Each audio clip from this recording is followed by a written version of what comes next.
Man, age is just not treating me kindly. God, you can land a plane on these patches. This is getting sad at this point. Fixed being able to equip conflicting cosmetic items using plus quick switch. Ooh, we got a few trader mains on suicide watch right now. Oh god. So for those of you that don't know, before today, before September 26, 2022, there were a small handful of hats in Team Fortress 2 that had a very specific equip region. I think it was eyeglass or something like that, where via an exploit where you type, I don't know if it was plus quick switch in the console or something like that. There's a series of steps where you can basically combine those hats with other hats that they would otherwise normally conflict with, right? Because, you know, you can't wear all hats with each other. They have conflicting equip regions, right? But thanks to an exploit, you could combine these hats together when otherwise you normally shouldn't be able to. This means that you could combine unusual hats together, because these Quickswitch Miscs, as they were otherwise known as, could also come in unusual, and you could combine them with other unusual hats. And when you can wear multiple unusuals at the same time, that's some big bucks for trader mains, if you know what I'm saying. Because you know, trader mains who don't actually play the game, the ones that just kind of sit around in trade servers 24/7, don't actually boot up a server, go into a game or something like that, just kind of sit around and gawk at each other's pixels.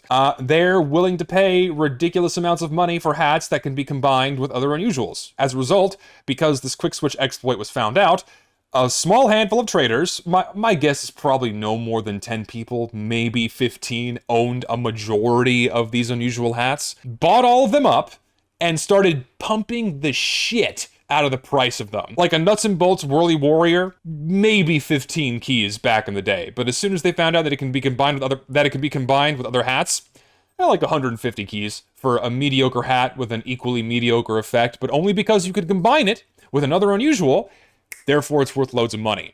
And I mean, it's like I'm a believer in karma, right? It's like if you're gonna be greedy and you're gonna do that, it's eventually gonna come back and kind of bite you in the ass.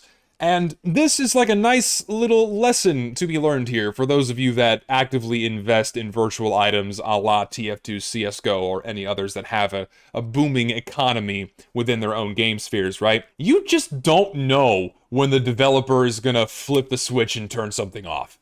You don't know that tomorrow, hey, we're shutting it down. Sorry, all your money's gone now. All the money you put into this game is flushed down the toilet. Naturally, it's not in their best interest to do this sort of thing, because why would the game devs shoot themselves in the foot and make themselves lose money? But Valve fixed a little thing like this because it's impacting an incredibly small minority of people. People who owned these hats either owned them because they like using them and weren't interested in selling them or trading them because, hey, it's like a new toy they bought, I want to play with my toy and not sell it. Or you had people who bought these hats solely to flip them for profit. And those are the guys getting the shaft, right? They're losing a ton of money. And those are the only people that are being hurt negatively by this. Again, a very tiny, like just to be generous, fewer than 100 people are being hurt by this. Out of a game that actively gets 100,000 players a day, roughly, depending on what numbers you believe, right? I just find it funny. Because, again, you're at the complete mercy of the game company and their decisions. You have no control over it. They could just do something like this immediately. And it's a good shaft for the traders who, over the past 5-6 years, have pretty much dominated the market by getting little monopolies like this. Do you want a rare strange, like a Strange Kritzkrieg, or an original, or maybe a PDA? Or do you want like a rare strange cosmetic like Strange Hypno Eyes or perhaps Catastrophic Companions? If you want any of these things, you have to report to one of like 3 or 4 guys that bought up the entire stock and are trying to sell it for a ridiculous amount of profit instead of what they're actually likely worth, because based off of their visual appearance or their aesthetic.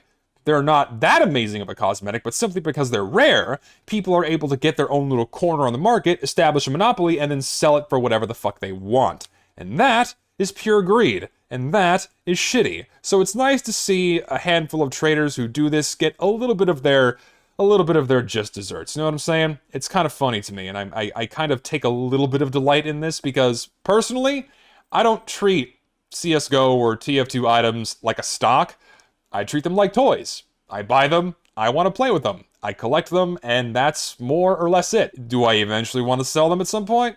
Probably not. I'm gonna hold on to them for as long as I want to, and then when I'm tired of playing with them, I'll probably sell them, right? But likely not, because I like what I own. These guys, who don't actively play the game, who just try to turn profit off of a virtual item, the ones who aren't actually enjoying the game, I don't know, it's just, it's my own personal delight that I'm taking part in. Just it's my own. It's just, again, it's like a nice bit of just desserts. Kind of like the greedy people get a nice kick in the balls, right? It's like, hey, you better be careful. It was gonna come back to bite you eventually. All you fucking bot owners. By bot, I mean the people who own trading bots that have completely demolished the trading scene right now in TF2, because as we all know, the trading scene in TF2 is dominated by one website controlled by like 50 or 100 people that more or less establish all of the value in most of the items, primarily unusuals, right?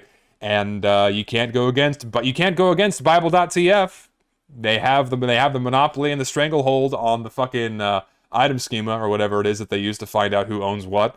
And it's behind a paywall, and if you don't pay that money, you don't get an edge on the market. You don't get to be able to trade. You have to compete with all the guys that have bots that buy shit and flip shit 24/7. And yeah, trading is dead in TF2, and to the fuckers who actively kill it every day, a good fuck you, thanks to this. That's all I gotta say. Bye.